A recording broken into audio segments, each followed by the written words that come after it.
एक दिन दया की लाश उसके घर पर मिलती है।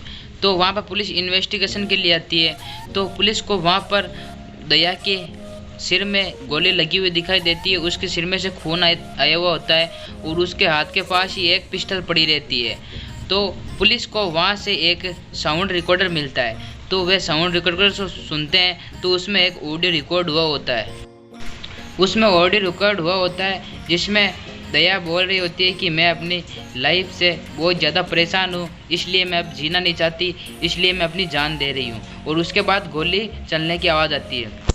तो इतना सब सुनने के बाद पुलिस इन्वेस्टिगेशन करती है और पुलिस को थोड़ा बहुत पता चल जाता है कि ये मर्डर है या कि आत्महत्या है या फिर मर्डर। तो क्या दोस्तों आपको पता चला ये मर्डर है या आत्महत्या? यदि आपको पता चला तो अपना आंसर ज़रूर कमेंट कीजिएगा। हम आपको 15 सेकंड का टाइम देते हैं। आपका टाइम शुरू होता है अब।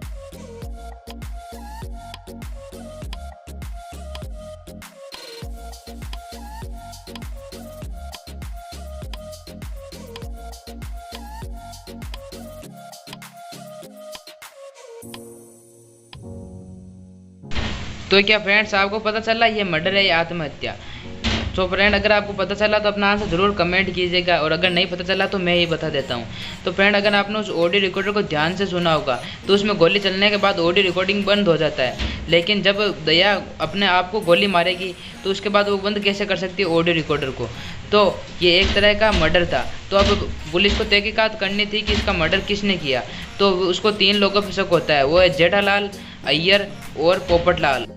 तो पुलिस इंस्पेक्टर उन तीनों को बुला लेता है और एक एक करके उनसे इन्वेस्टिगेशन करता है। तो सबसे पहले पुलिस इंस्पेक्टर जेठालाल से पूछते हैं कि बताओ जब दया का खून हुआ तो तुम कहाँ पर थे?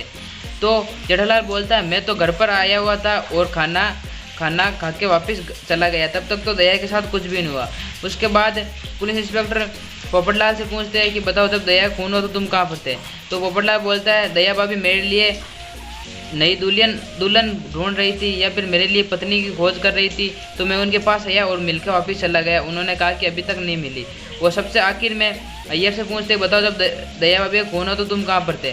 तो अय्यर बोलता है मैं चाय पीने के लिए आया हुआ था, लेकिन दया भाभी ने कहा कि अभी दूध नहीं है तो मैं वापस चला गया। तो इन तीनों की बात सुनने के बाद पुलिस इंस्पेक्टर थोड़ा सोचते हैं और इन्वेस्टिगेशन करते हैं। तो इसके बाद पुलिस इंस्पेक्टर को पता चल जाता है कि दया भाभी का खून किसने किया। तो क्या दोस्तों आपको पता चला दया का खून किसने किया? अगर आपको पता चला तो अपना आंसर जरूर कमेंट कीजिएगा और अगर नहीं पता चला तो हम आपको 15 सेकंड का टाइम देते हैं। आपका टाइम शुरू होता है अब।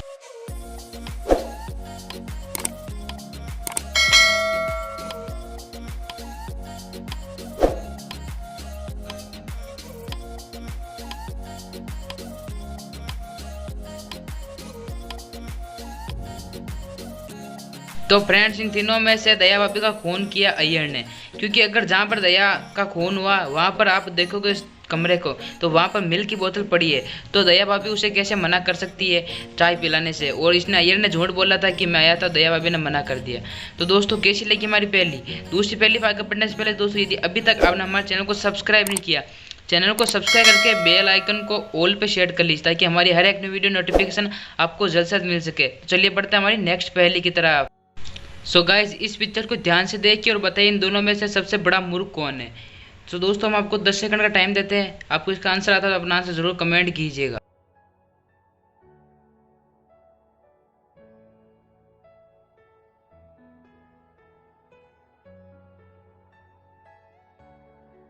सो फ्रेंड्स इन दोनों ही सबसे बड़ा मूर्ख है, क्योंकि यहाँ पर दोस्त देख सकते हो अगर जेठालाल को आप देखोगे तो वहाँ पर एक पोस्ट लगा है स्वच्छ भारत का और उसके पास में लिखा हुआ है रेस्ट रूम। तो वहाँ पे शौच कर रहा है, पेशाब कर रहा है। दूसरी तरफ आप सोडी को देखोगे तो पेड़ पौधे उसकी जड़ों में पेशाब कर रहा है।